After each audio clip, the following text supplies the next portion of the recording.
د ښار لري د افغانستان په کلیوالي او صحرایي سیمو کې د هیواد د آبادۍ لپاره نه ستړي کېدونکي هلې ځلې او زحمتونه.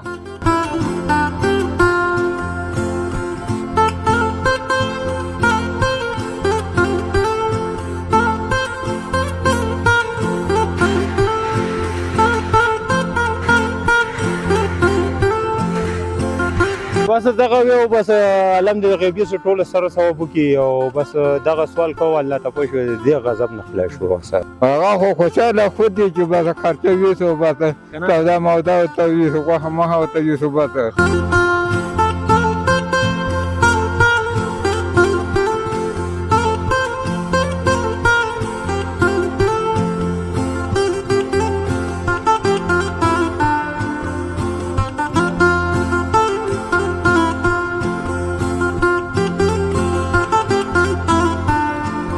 څنګه یې؟ ښه یم. ښه یې؟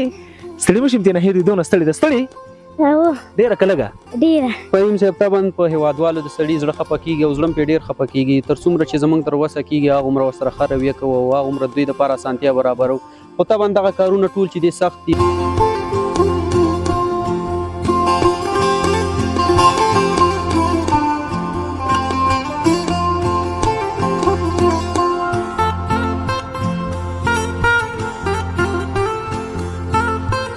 ټول عمر خو به یې انشاءالله که خدای مې خطا نه کړي نو 40 نه به بره یم بیا خو د ګیرې ته رنګ ورکړی نو ګیرې له خو به خامخا رنګ ورکوي.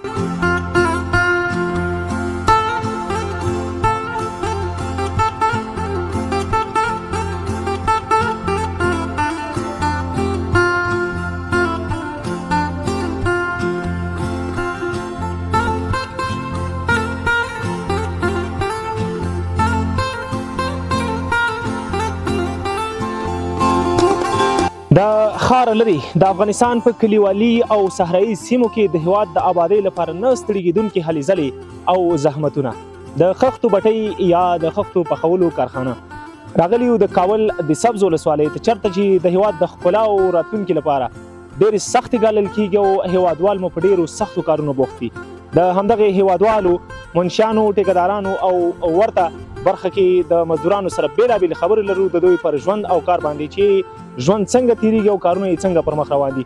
اوس چې زه کوم ځای کې ولاړ یم دا نو د خښتو په بټۍ کې لومړی سټپ یا لومړی ګام دی چې دلته خټه جوړیږي او له خټې وروسته دې کې ځینې نور تخنیکونه او هغه وسایل کارول کېږي پخېږي او له پخولو وروسته بیا لومړی سټپ خښتې ترېنه راوځي او له خښتو وروسته نو بیا سټپ بای سټپ مخکې ځي او کارونه نقطه په نقطه سره مخ پر وړاندې ځي. خو یو کاکا ولاړ دی او لګیا دی خپل هغه خاورې دی که چې اوبه ورکړي دي خټه برابروي داسې یو څو خبرې کوم او له ده وروسته به قدم په قدم مخکې ځو او ټولې برخې به تاسو د خښتو بټۍ یا د دغې کارخانې ښایو. کاکا زما خواته لږ راشه دی خوا داسې یو څو خبرې کوو سړی نو ښه پوره په خټو ککړ دی او داسې خبرې کوو. السلام علیکم. وعلیکم السلام خیر علي کاکا ښې جوړي؟ شکر دی الله فضل دی. کاکا داسې مخامخ ودرېږه لږ. کاکا به تاسې ګورئ نو بیخي د خاورو او ګردونو خړ پړ کړی دی خو د خپلې کورنۍ لپاره حلاله نفقه ګټل دا نو په واقعیت سره اسانه کار نه دی او ستونزې سختې به ګالې. کاکا که راته ووایې کارونو کې ژوند څنګه تېرېږي؟ والله ډېر سخت دی مجبوري ډېر پاتې شوی خو خدای شته دی دلته اوس دا د دویم چکر دی دا به سبا بیا چکر و د خیره او د زندګي وه بیا به سبا راځو د شپې 1 بجې 2 بجې پاڅېږو د شپې خټو بیا به دې ټایمه پورې به لګې د خیره داسې د شپې 1 2 بجې پاڅېږي د کار لپاره 1 بجې 2 بجې پاڅېږو او اوس ډېر زیات داسې د ستړیا احساس کوي او ساسا کېږي څومره وخت کېږي لګیا دغه خټه جوړې؟ دا به داسې کېږي 1 نیمه ګنټه کېږي 1 نیمه ګنټه درنو لیدونکو 1 نیمه ګنټه کېږي او ډېر زیاته خټه جوړه کړې. واقعیت په یو ځان باندې دومره کار کول دا د هر چا د وس خبره نه ده او نه هر څوک کولی شي دغسې کار وکړي.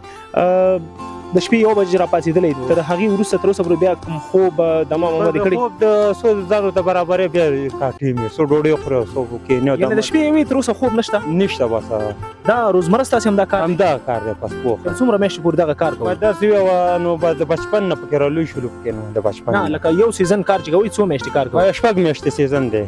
شپږ میاشتې لیدونکو اوس نو تاسو دغه احساس کېږي کله چې چا سخته لیدلي د شپې له 1 بجې یا 2 بجو د ماښام تر 6 بجو یا تر ماښامه ځانونو پورې کار کول او مسلسل 6 میاشتې دغه سیزن وهل دا نو تاسو فکر وکړئ چې څومره سخته ده او څومره مشکل دی. په ژوند کې نور څه هیلې لري بغیر له دغه کاره چې ورسېږي ورته؟ بس دغه یو بس الحمدلله غیبي سو ټول سره ثواب وکړي او بس دغه سوال کوه الله ته پوه شو دې غضب نه خلاص شو سره. په دې کې نور څوک در سره یې که نه ځان ته مې دې کې وس بچي مچي نشته؟ بچي مې جلال آباد کې دي. هغوی څه شی کوي؟ هغې ول د خیاطۍ ته مې کېنول دي. خیاطۍ ته واقعیت د یو پلار احساس وګورئ چې په دومره سختو کې خپل بچي دی خیاطۍ ته کېنولی چې یو کسب زده کړي او له دغسې ضلالت او سخت کار وژغورل شي او واقعیت دا نو ډېر سخت کار دی. اوس چې دا خټه جوړه کړي د دې لپاره چې دې نه بیا خښتې جوړې کړي څه وخت به راپاڅي؟ دې له به د شپې د خیره 2 بجې راپاڅېږم د خیره 1 بجې 2 بجې د 2 بجې او دې ټایم پر به لګي. د ورځې څومره خښتې اچولې؟ د ورځې 2100 دي. او دغه خښتې په کومه بیه تاسو نه اخیستل کېږي یا دغه ټیکې سیستم دی؟ 3,500 روپۍ زر ده. نو د ورځې چې ته 2.5 زره خښتې واچې تقریبا 600 یا 800 روپۍ شاوخوا 800 روپۍ شولې او دې کې بیا ته مصرف هم راځي ډېر پاتې 1500 روپۍ به پاتې کېږي د کورنۍ ضرورتونه پوره کېږي. او بس هغه کله پوره شو کله پوره شو خو الله پوره کوي بس الله ګواه دی. په دغسې صحرا او بیابان کې ژوند څنګه تېرېږي؟ ډېر سخت دی. ډېر سخت ډېر سخت دی. ستونزې ډېرې دي مکمل لکه یو دوه ستونزې که ماته ووایې؟ بس که زه له اوس وایم دلته نه دی دې کې ډېر مشکلات دی وروره. یو مشکل خو دا دی پوه شوې دلته د خښتې چې یو ناڅاپي راپرېوتلې بس که چوچت لی هغه دی کنې پروت دی. یو دا ګرمي زیاته که بس ګرمۍ نه بس که الله وساتلې زندګي به وکړي او که ګرمۍ ووالې بیا لاړې اران واقعیت نو بې وخته بوډا کېږي سړی. بس بې وخته بوډا کېږي بس داسې یو د موږ د ګیري ته وګوره نو بس. لیدونکو سخت ډېرې دي واقعیت چې دومره سخت کارونه کوي او بیا دغه شپې ورځ په داسې یو دشت او بیابان کې د داسې ګردونو دوړو سره نن ورځ خو ډېره ښه ده ځکه موږ سره چې کوم ملګری دی او زموږ هغه مېلمستیا څوک کوي امانت بالله خزان نومېږي وروسته ورسره غږېږو هغه نو موږ ته وویل دلته داسې یو ډول باد وي چې په ډېرې نږدې فاصله کې هم تا ته کوم ملګری یا څوک نه ښکارېږي بیا خو نن نو موږ یو څه بختور یو چې راغلي یو ګرد نشته دی د خاورې دونه پستې شوي دي زما کیمرمین به تاسو ته وروسته ښایي چې که چېرته معمولي باد هم راځي ډېر زیات ګرد جوړوي. کاکا ډېره زیاته مننه او خدای دې وکړي چې د ژوند مشکلات دې اسانه شي او یو پرسکونه ژوند ته ورسېږي. مننه ډېره مننه. لیدونکو ورځو دلته نو نور کارګر او نور هېوادوال هم بوخت دي له هغو سره هم خبرې کوو.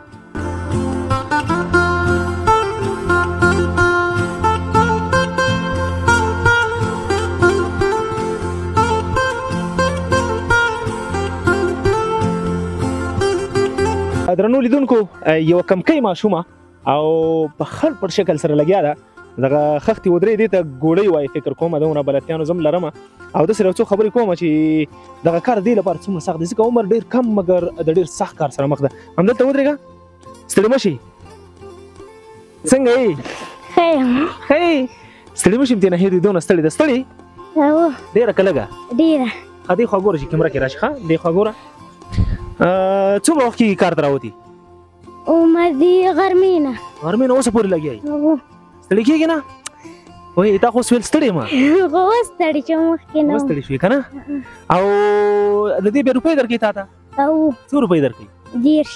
10 روپۍ د یوې دانې که د ټول کتار؟ د ټول فرش. د ټول فرش 10 روپۍ درکوي. درنو لیدونکو وګورئ نو زموږ ستاسو د هېواد دغه حال دی خو الله تعالی دې خپل رحم وکړي دغه ټول فرش دا یې دروي او د ټول فرش به سر دې ته بیا 10 روپۍ ورکوي.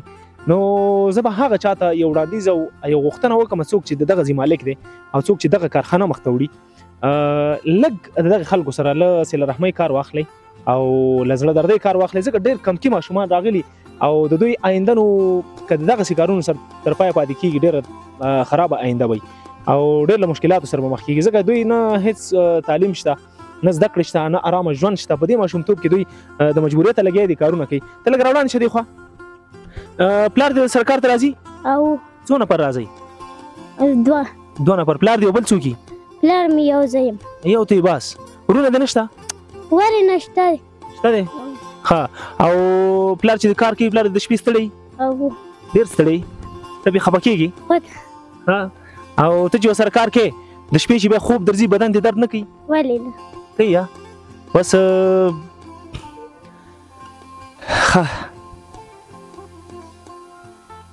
څه ووایو ژوند دی هر رقم کیسې پکې شته دی او هر رقم پړاوونه راځي.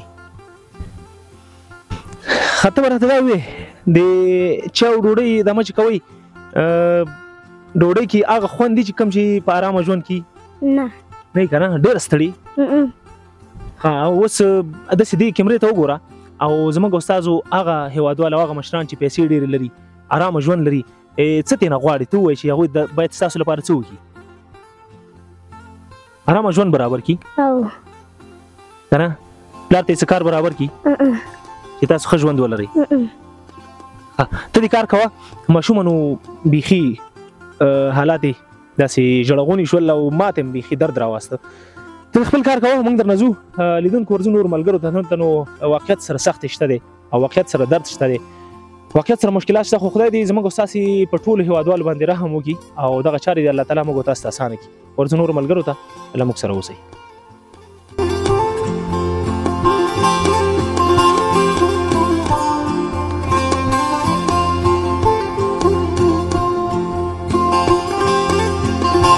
کاکانو لګیا دی او شګه چاڼکۍ دی کې نو غټې غټې تیږې دي او ځینې غټې لوټې هم پکې شته دی دا یو دې دپاره چاڼکۍ چې هغه څوک چې خښت چې د هغو لپاره څه مشکل پیدا نه شي او په خښتو کې دننه غوټې را نه شي ځکه خښتې بیا ډېر په اسانۍ سره ماتېږي او ډېر زیات مشکل ورکوي کاکا سره څو خبرې کوم کاکا بس کار دې ودروه یو شېبه موږ سره خبرې وکړه صحیح ده ستړی مه شي خیر اوسې ته څنګه یې کار سره څنګه یې کار سره ښه ګزاره ښه چې مانځه وخت راوځه وښه کور دا د لجې څه وخت مانځه سره دا سبای مانځه وه سبۍ مانځه سره سبۍ مانځه سره راوتی دی او دغه کار څومره ستړی کار دی ستړی کار خو دی چې کار ونه چې دا خو د جمهوارۍ کار ده چې جمهواري دا ده چې لیبر ته به سیګار اخلي او که ته راته دا ووایې دغه کار چې کوې د میاشتې پیسې اخلي که د ورځې نه دا خو لکه 2 جمعې پس 15,000 نه اخلم بیا ځم کور ته او کور ته چې کله لاړ شي بچیان دې درته څومره خوشحالوي هغه خو خوشحاله خود دی چې بس خرچه ویسو بس سودا مودا ورته ویسو غوښه مخه ورته ویسو بس او دې ځینې چې دا کمې 15,000 روپۍ وړي 2 هفتو کې دې باندې ستاسو د کور هغه ګزاره کېږي ګزاره چېرته کېږي چې رښتیا درته وایم د کور داسې وخت 3,000 روپۍ مې د میاشتې د کور کرایه ده اوس رانه 15,000 غواړي هغې ته زما وسه نه رسېږي اوس راته جواب راکړی په ډاګ مې خیمه والې ده کوم ځای کې د خیمه والې دا بګرامۍ ولسوالۍ سره کور نه یې ویستلی کور نه ایستلی یم څه وایي چې کرا نه شي ورکولی که نه 15,000 یې راکوه ته ورته وایم 3,000 درکوم هغه وایي نه 15,000 2 روپۍ څه ده چې کمه نه ده نو دوی ته دا 10,000 کم سر ته کم بلکل هېوادوالو خپل حال وینئ خپلې اورئ موږ قضاوت نه کوو قضاوت پر تاسې چې یو کاکا په دغه عمره پوخ عمر کې په دومره ډېر عمر کې په داسې یو بدن باندې چې بیخي وچ کلک دی او هغه توانایي له لاسه ورکړې د کار خو بیا هم د ډېر مجبوریت او د کور مشکلاتو د حل لپاره دی هڅه کوي چې کار وکړي بیا یو کور والا راپاڅېږي دا د خپل کور وباسي په دې خاطر چې دنه 15,000 روپۍ کرا غواړي نو په داسې کار کې چې دی 2 هفتو کې 15,000 روپۍ وړي کور ته هغې کې بیا 15,000 روپۍ ته واخلي نو ته خپله فکر وکړه خپله قضاوت وکړه چې دی به د کور خرچې لپاره څه کوي د ډوډۍ او څښاک او خوراک لپاره به څه کوي لږ انصاف او لږ له سوچ فکر کار واخلئ او د دغسې خلکو ډېر زیات خاطر وکړئ ځکه دوی نو ډېر سپېڅلي او پاک خلک دي چې په دومره سخته کې کار کوي او د کورنۍ لپاره حلالې پیسې ګټي حلاله نفقه ګټي نو په 15,000 روپو کې چې دی 15,000 تا ته درکړي د کور خرچه به څنګه کېږي دی په دې امکانۍ دی زه 3,000 ورکوم که چېرته زموږ په خوښه وي زموږ په وس کې وي او انشاءالله هڅه به کوو چې دغسې هېوادوالو لاسنیوی وکړو یو څه د دوی لپاره برابر کړو چې دوی نه 1,000 روپۍ کرا واخیستل چې دا به هم ډېری خو الله تعالی دې رحم وکړي کاکا او څه ویل لري هغه خلکو ته چې وس کې څه شته دی چې تاسو سره همکاري وکړي او ستاسې ژوند یو څه سهولت شي مدد وکړي چې دغه د پیسو یې کو د موادو که څه دغه یې وسه او بله دا ده چې دغه کرایګانې راته کمې شي و دغه 3,000 موږ ورکوو په دې امخانې چې دا ورکوم نو دا 15,000 د کم ځای نه ده ورکوم دا 15,000 ماته باید چې ته دا خرچې ته کم مریچیا ته کم کوم ساعت ته ډېره مننه کاکا خوشحاله اوسې موږ سره دې خبرې وکړې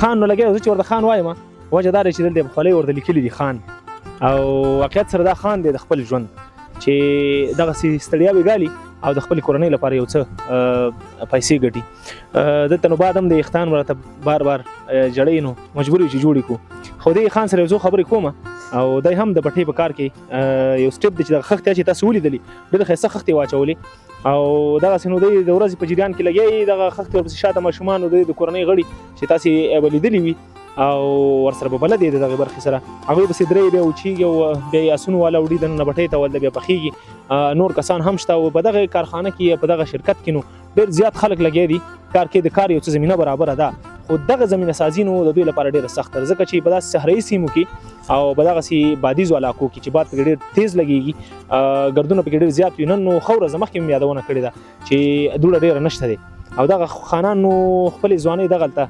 په دغه خښتو کې تېروي او ژوند یې له ډېرو ستونزو سره وي ځوانه که ته راته ووایې سهار څو بجې کار ته راځي 3 بجې 4 بجې راځو 4 بجې کار دې سخت دی که اسانه ولا سخت باندې دی سخت دی که نه ما یادونه کړې ده چې کار ډېر سخت دی ته که راته ووایې تعلیم کې که نه ولې نه کوم اوس دستي درس وایي و نو ته خو دلته کار کې درس څه وخت کې وې بس ماخستان غونډې ټیم کې چا سره درس وې بس خپل ځان سره زده کوو مکتب کې و څوم صنف کې وم کې سکل به راتون ته وړي اوس په رخصتۍ راغلی که نه و پر ساتي راغلی د کوم ځي د هیوی خیوي ننګرهار نه راغلی دی سړی او دې وخت کې نو په ننګرهار او ګرمسیر ولایتونو کې هغه ولایتونه چې هوا پکې ګرمه رخصت وي او دوی نو بیا د رخصتۍ څخه استفاده کوي دلته کار هم کوي او د خپل کورنۍ او ځان مصارف پوره کوي دغه 3 میاشتې یا 4 میاشتې کارونه دلته څنګه تېرېږي څومره ستړی به کړي مسوله ډېر ستړي راتلونکي کې څه ارمان لري چې زده کړې کې څه ارمان لري څه به جوړېږي بس ډاکټر به جوړېږي انجینر به جوړېږي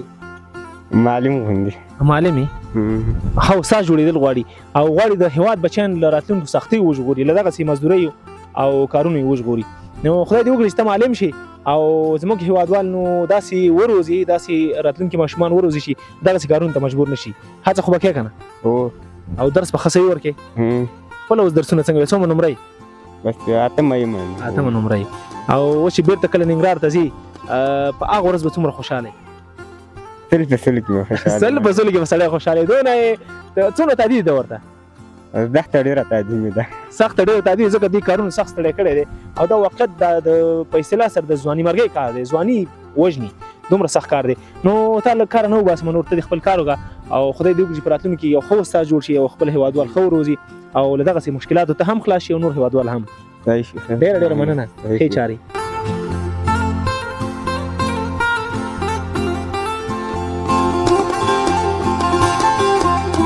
د ډبرو سکرو په تورو روخړو کې ځوانان لګیا دي او کار کوي د خپل ژوند د بقا او راتلونکي سهولتونو لپاره تر څو دلته یو څه حلاله نفقه ځان د برابره کړي او له دغې ځي د مالک څخه یو څه حلالې پیسې وګټي لګیا دي نو زه پکې لږ ډارېږم هم ځکه چې اور ډېر تیز دی او دغه ملګری لګیا دی نو دغه ځي کې کومه ستونزه وه او دا برابروي دوی نو پخپله په دې شیانو پوهېږي ورسره به خبرې کوو ستړی مه شي خیر علي وروره ښه خیرت یمن دی ډېره زیاته مننه که دا راته ووایې د اور کار دی څومره سخت دی ولا بس ښه دی ګزاره کوي نو داسې دی چې سخت خو دی خو بیا موږ ورسره بلد یو څومره وخت کېږي دغه کار کې یاره تقریبا داسې یو 15 کاله به کېږي چې بس دې کې لګیا یو ښه 15 کاله دا لګیا دی په همدغې د بټۍ په کاروبار کې او د اور استاذ دی مصري هم ورته ویلی شي خو د دوی یو بل مشر یي ځکه چې کله دلته کارمند دی دوی ضرور یو بل مشر لري هغه سره به خبرې کوو دغه نو کوله ده یا د ډبرو سکاري دي چې راوړي دغه اور پرې تازه کوي او کومه ستونزه چې دلته پاتې ده هغه له منځه وړي دې خوا نو بیا یو بل لین دی طبخي ورته وایي دې ته طبخي ایښي دي او دې کې دغه کوله وره چې خپل ټایم لري دوی د ماسپښین له 1 بجې تر ماښام 2 بجو پورې کار کوي بله ډله بیا نور 2-3 نفره چې دي هغوی بیا د ماښام له 2 بجو تر د شپې 1 بجې پورې همدغسې دغه 4 ساعته سایکل تاویږي او دغه کار دوی سره مخ ته وړي چې موږ ځان ونه سوځو به کې نور به کېږي ته خو دې خوا راشي چې تاسو یو څو خبرې وکړم او خپل کار به دې م کې که دا راته ووایې د تعلیم او زده کړو اړوند کړي دي که نه ولا تعلیم هم کړی دی خو بیا هم دومره هم نه دی کړی بس لږ هم کړی دی نو تعلیم چې دی ډېر ښه شی دی خو لکه موږ نه دی کړی اوس یې موږ له ارمان راځي چې کاش چې لږ تعلیم هم کړی وی نو دغې کار نه به هم څه غوښتلی چېرته به مطلب سهولت کې لګی وی او کار به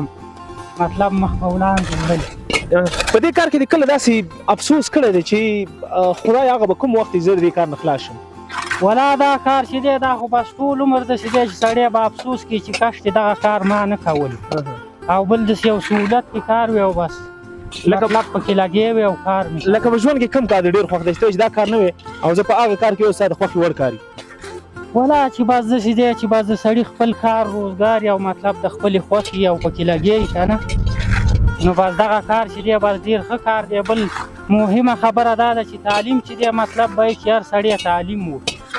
تعلیم چې دی ډېر ښه شی دی. مطلب سړی به لګی بس په چوکۍ به ناست او هغه خپل روزګار به مخ په وړاندې وړي. لیدونکو ومې لیدل ځوان نو درته په روان کار کې او په دغه سختۍ کې میسج درکوي چې باید تعلیم وکړئ. زه لږ ډارېږم ځکه اخوا دېخوا ګورم ځکه دا اور ډېر تیز دی او لاندې خاوره هم ډېره ګرمه ده.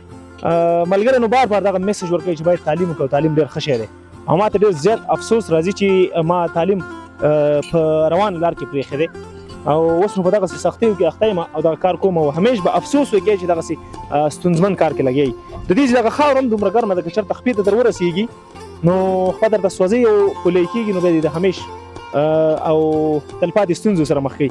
زما دا څپلۍ هم لږې څه نرۍ دي او زه لږ ډارېږم ځکه په همدې باندې شي ونه سوځي. دوی نو دې دپاره خپل بوټان لري، خپل پایزار لري، خو اوس دوی نه دی اچولی. فکر کوم چې د کار اخري وخت دی، دې پسې به بله ډله راځي هغوی به کار کوي. نو خدای دې وکړي دغه ځوانان زموږ او ستاسې چې په دغې لوګیو کې لګیا دي، په دغه تورو تیاریو کې لګیا دي کار کوي.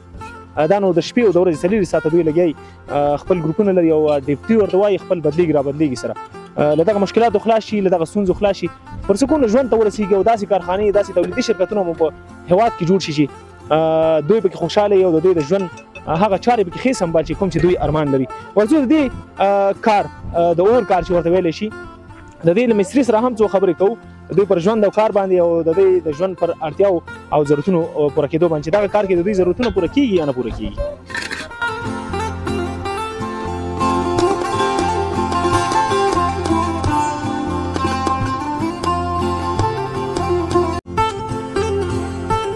ملګرو د همدغې بټۍ د اور د مسؤل او استاذ چې د دې ژبې اصطلاح او د بټۍ به اصطلاح ورته مصري وایي غږیږي ورسره چې له څومره وخت راهیسې مصریتوب کوي، څومره وخت یې په خپله د کارګر په توګه کار کړی دی او دغه کار کې ژوند څنګه تېرېږي.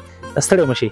په خیر حال وروره، خیر ویسي، الله دې وبخښه. څنګه چل دی؟ ښه، ډېره زیاته مننه. ته څنګه یې؟ ژوند څنګه تېرېږي دغه ساحو کې او دغسې کارونو کې؟ ښه یو انشاءالله، بس الحمدلله، بس وخت دی تېرېږي، بس لګی یو دغه مزدورۍ کې مزدوري ده کوي، کله سخته او کله اسانه راځي پکې، نو ژوند دی.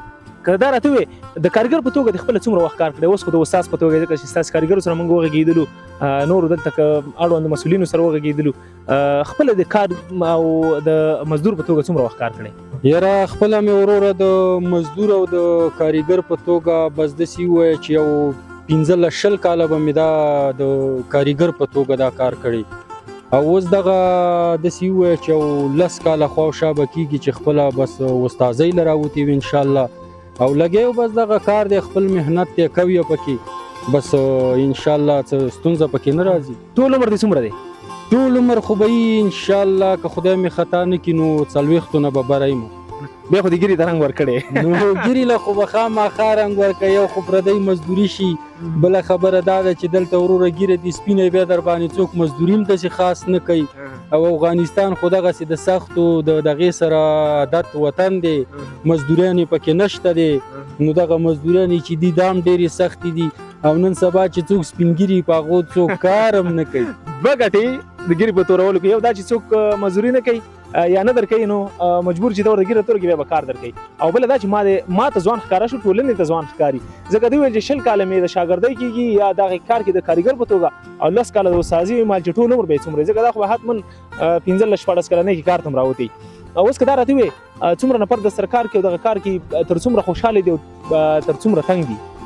یاره وروره موږ سره دلته لګیا دي 6 نفر او د 6 نفرو کې مطلب په دې بټۍ کې دي کې خو ټول ډېر کار کوي تر د 50-60-80 نفرو پورې، خو دې کې که ته د 80 نفر بېلابېل یو نفر وګورې او د دونه پوښتنه وکړې نو یو به هم پکې خوشحاله نه وي، خو څه کوي مجبوري ده څه وکړي، مطلب خپل بچي ور په غاړه دي، یو چې شینانو نه پکتې نه غواړي او هغه چې دا سختې بختې دي ګردونو دوړو له ځان ونه نیسي، څه وکړي، مجبوري ده د هر سړي. د هېواد حالات مو داسې دي چې باید سختو کارونو ته ملا وتړو. سختو کارونو ته بل ټول عمر په افغانستان کې چې اوسېږي به سختې ګردونه دا هر څه به در باندې راځي، نور کارونه نشته دی، د شرکتونو دغه حال دی، رورار یو شرکت ته چې ورشي پکې مزدوریان نشته دی، نو مجبوري خلک دې بټۍ ته غاړه ږدي. د بټۍ د ژوند کله چې د کاریګر په توګه به اوس استاد شوی څومره فرق دی او کوم یو ستا لپاره ډېر په زړه پورې دی؟ یاره بس دا استازي خو داسې ده چې بس هر سړی په دې ښه پوهېږي چې یو سړی د شاګردۍ نه استازۍ له لاړ شي نو لږ سهولت پرې راځي، لږ یې تنخواه جګېږي، نو بس داسې دی چې اوس زمونږ تنخواه داسې یو څو روپۍ جګه ده نو په دغې خوشحاله یو. ګینې خوشحالتیا نشته دی دې پردۍ مزدورۍ کې. که کار دې ښه وکړه خو زه ښه دی یو څو ورځې دې ښې تېرې شي، که کار دې لږ معمولي خوا او دې خوا بس وروره درته ټیکهدار هم خبرې کوي، بل هم کوي نو پردۍ مزدورۍ کې خوشحالي نشته دی وروره. او د ژوند تر ټولو ترخه خاطره چې له بټۍ لري د دغې خښتو د کارخانې لري څه وه چې ډېر دردېدلی پې او تر اوسه درته یاده ده؟ یاره د دې هر یوه خاطره ترخه ده. که درته ووایو که نه موږ چې دا نوی ورچو که نه نو دا په مرګ پکې وجل کېږي. 20 خرواره 15 خرواره موږ دا لرګی راوړو دې ته یې ورچو، بیا همداسې 200 منه 1.5 منه ربړ په دې یخو خښتو کې چې ورونه را پیدا کوي او بیا هغه ته پخوي او بیا ترېنه هغه شی جوړېږي چې ورور هر سړی راځي خښته ښه ده خښته خرابه ده. نو د دې هره لحظه ترخه خاطره ده خو څه وکړو یاره مجبوري ده. نو بلکل واقعیت د دې ځای هره صحنه ډېره سخته ده او ډېره ترخه ده، خو چې کله مجبور شي هر څه باید وکړي. وروستۍ پوښتنه درنه کومه، کله چې ستاسې د بټیو کاریګر مثلا ستاسې دغه د اور والا منشین او خښتو والا او دغه د اسونو والا کله چې دا خښتې دننه راوړي تاسې کله خپلو کې کښېنئ تر ډېره د څه شي ارمان کوئ او څه شی ډېر یادوئ؟ یاره موږ خو بس د دې ارمان کوو چې خدای پاک موږ ته داسې ښه سهولت برابر کړي، کارونه برابر شي په افغانستان کې، کارخانې شي، شرکتونه شي او دغه د بټیو د دوړو او د ګردونو نه الله پاک خلاص کړي او لږ هم دا زندګي په سهولت باندې شي. خدای دې وکړي چې ستاسې هر ارمان او د زړه هر غوښتنه مو پوره شي او دغه ستونزې په افغانستان کې راکمې شي انشاءالله چې ورځ تر بلې به هېواد ښه کېږي کله چې موږ او تاسې قوي ارادې او قوي هوډونه ولرو. خوشحاله اوسئ چې موږ سره دې څو قیمتي لحظې شریک کړي او موږ سره دې خبرې وکړي. الله دې وبخښه، خیر وسي، تاسو نه یو جهان مننه او الله دې درته ډېر عمر درکړي، خیر وسي.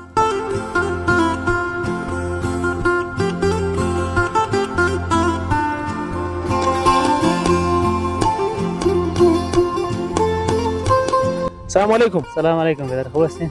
بخیر، صحتت خوب است؟ قرار است بخیر هستین؟ خیر ببینی زندگیتان چطور است اینجا؟ والا زندگی دیگه خوب است، مزه نداره بخیر، دیگه کار سخت است، خاک است بخیر، وضعیت خراب است. وای چې زندگی خدا خو مزه پکې نشته دی ځکه چې خاکبادي ده او ستونزې او مشکلات ډېر دي. صفیه سي محترم ته دغه شاوخوا ملګري کوچنیان وړ دغه لږ راواخله کیمره کې دغه ګوري تاسې خړ پړ دي ټول او د دې دغه ګردونو او خارو داسې کړي دي غریبانان چې بیخي زړه پرې ډېر زیات درد کوي. ګوري خړ پړ ولاړ دي او دی نو هم دلته کاریګر دي په اصطلاح سره او د خپلو پلرونو سره خپلو کورنیو سره همکاري کوي، هڅه کوي تر څو یو څه پیسې وګټي ځکه مشکلات ډېر زیات دي او کارونه نه پیدا کېږي. دوی مجبور دي کار وکړي. خو د سره څو خبرې کوو. کارایتان چطور است؟ کارا والا خوب است مقصد دیگه. زه خو ډېر فارسي سره نه یم بلد، خو یو ټکی به در سره وایم نور نو بس خوښه ستا ده که ویلی شي نو ښه ده کنی ته خپله فارسي کې غږېږه. صحیح ده؟ ما پشتو نمیفهم دیگه، باز فارسی بگم. هیچ نمیفهمی؟ نه والا نمیفهم. ها سړیانو په پښتو نه پوهېږي او زه نو ورسره په دري ډېر نه یم بلد.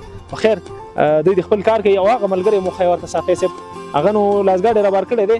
ته راځه د لاسګاډی دې راوړه او دغه ته واړوه چې کیمره کې راشي ستا د حالات هم وګورو او لیدونکي هم وګوري چې څومره سخت کارونه کوي.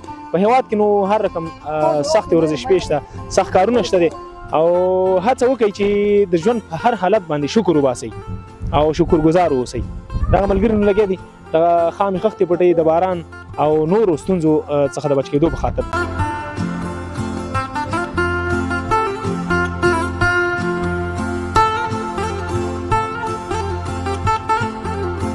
نکلایي هغه ځای دی چې خښتې پخې شي او دلته نو بیا خپل نکلایوال ورته وایي نور کاریګر دی هغوی نو اینو دغه موټرې راځي باري موټرې او دغه خښتې پکې وړي بازار ته وباسي او د همدې بټۍ منشي هم را سره ولاړ دی. د سره هم لنډې خبرې کوو د دوی پر ژوند او کار باندې. دوی نو لږ څه مزوټ دي نسبت نورو ته ځکه چې دوی د منشیتوب او حساب او کتاب کار مخ ته وړي.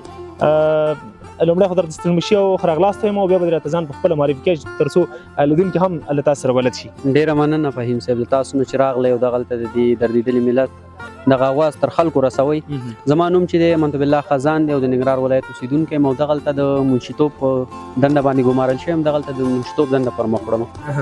که دا راته ووایې د نورو کاریګرو سره ستاسې کار ډېر فرق کوي، کله چې دغه نور کاریګر ګوري احساس څه فهیم صاحب طبعا په هیوادوالو د سړي زړه خفه کېږي او زړه مې پرې ډېر خفه کېږي. تر څومره چې زموږ تر وسه کېږي هغومره ورسره ښه رویه کوو او هغومره دوی دپاره اسانتیا برابرو. خو طبعا دغه کارونه ټول چې دي سخت دي او نسبتا د عام ژوند سره ډېر فرق لري. نو دغلته موږ چې ګورو موږ سره ډېر داسې کاریګر هم شته دی چې هغه ایجوکیټډ خلک یي، لیسانس یې چارداپاس یي. د وظیفو د نشتون یا د بل ستونزې د عمله راغلي دغلته بټیو کې کار کوي، څوک خښتې اچوي، څوک شګه چاڼي، څوک یو شی، څوک بل شی کوي. نو طبعا زړه مې پرې خفه کېږي. طبعا بیا خاص کر په هغه ایجوکیټډ خلکو باندې په هغوی هم زړه ډېر خفه کېږي، زحمتونه یې ګاللي او راغلي دغلته دغه سخت کارونه کوي. طبعا زموږ کار بیا په دې نورو باندې ځکه ښه دی چې زموږ صرف د حساب کتاب خبره ده او دفتر هم ښه دفتر کې ناست یو. لیدونکو دلته که څومره پاک کار کې اوسېږي لکه مثلا منشي صاحب امند بالله خزان، خو بیا به هم خیرن موږ راغلي تقریبا نیم ساعت یو ساعت کېږي، خو دومره خیرن شوي وو چې حد یې نشته. نو فکر وکړئ دلته چې څوک کاریګر دی او بیا په دې خاورو کې کار کوي، په دې مشکلاتو کې، په دې لوګیو کې او په دې لوخړو کې کار کوي، څومره به ستړي، څومره به خیرني او څومره به د درد او خفګان او د مایوسۍ احساس کوي. خو ستونزې شته دی ژوند کې او ضرور ده چې موږ تاسو باید فایټ ورسره وکړو، مبارزه وکړو او زحمت وکړو. که دا راته ووایې د کاریګرو تر ډېره حساب کتاب تاسو سره تړلی دی، د پیسو په ورکړو کې ستاسو سیستم هغوی سره بیا څنګه د پیسو داسې ورکړې د سیستم چې د دوی چې دی که څوک روزموز کار کوي، مثال دغه خښتې ودرېږي دوی ته یو روزانه هم ورکوي یا د چا د میاشتې حساب وي. خو دغه مهمه نه ده چې باید په میاشت په اخر کې دې پیسې واخلي. که د چا په منځ کې په کارېږي هم موږ پیسې ورکوو، که 2 ورځې پسې په کارېږي هم پیسې ورکوو. او خو د هغوی د تنخوا په حساب باندې چې مثال دغومره تنخوا ده دغومره که اضافه شي بیا یې کټ کوو او که زیاتې شي بس بیا یې ورکوو. تاسې په منشیتوب کې نور کارونه خو ډېر سخت دي. په منشیتوب کې چې یو خاص اتاق لرئ، یو خاص دفتر لرئ، کله مو د زړه تنګۍ احساس کړی دی او دغې منشیتوب سره بیا هم چې مثلا ښه اسانه کار دی تنګ شوي یئ؟ زما تر ډېره غوښتنه دغه ده، زه یم چې هر هیوادوالي تعلیم یې کړی هغوی باید په خپل هغه مسلک کې کار وکړي، هم د هیواد ګټه او هم د دغې کس ګټه.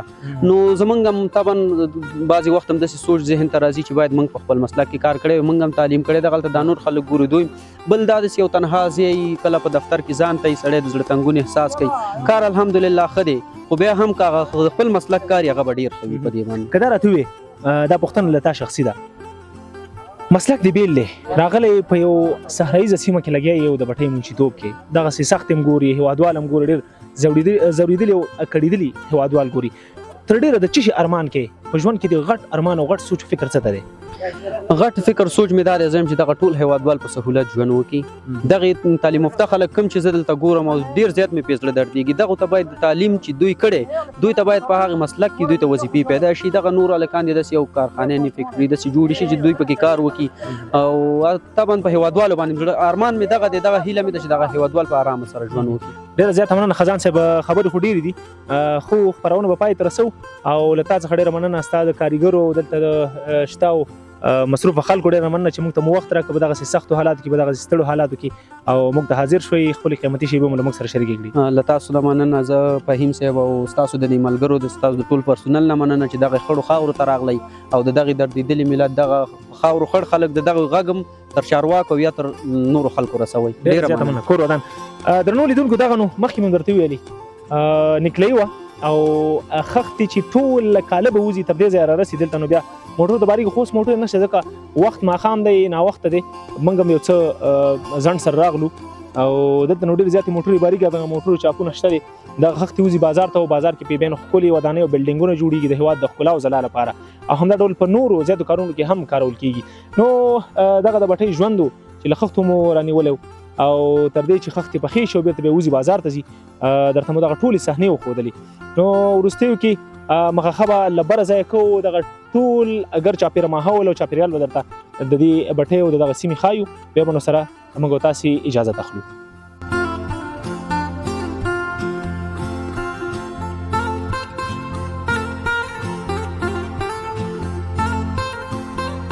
خړ پړ او خواږه ځوانان او خواږه ماشومان د دغې بټۍ او د دغې سیمې په صحراییزه برخه کې د دغې سختو کارمندان او کارکوونکي دي.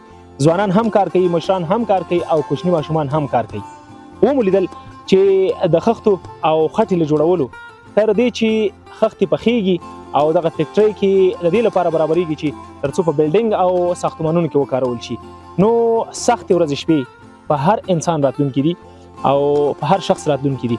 د دې لپاره چې موږ او تاسې ژوند ته بایلونکي نشو او ژوند ته مات نشو، نو باید فایټ وکړو، باید مبارزه وکړو، باید دغه سختې وګالو. هر څوک مو ولیدل او هر هیوادوال مو ولید چې په ډېرو سختو کې لګیا دي او کارونه کوي او د بټۍ دغه سختې ورځې شپې مخته وړي. خو خدای دې وکړي موږ به دا دعا کوو او تاسې ټول هیوادوال په ګډه سره دغه دعا وکړئ چې له دغې ستونزو خلاص شو، یو آرام او پرسکونه ژوند ته ورسېږو او ژوند مو له سهولتونو او خوښیو ډک شي. تر بیا بلې خپرونې چې د دغسې هیوادوالو سره تاسو ته حاضرېږم، په پاک سپېڅلي او متعال رب مو سپارم. ښې چارې، پاک الله مو مل.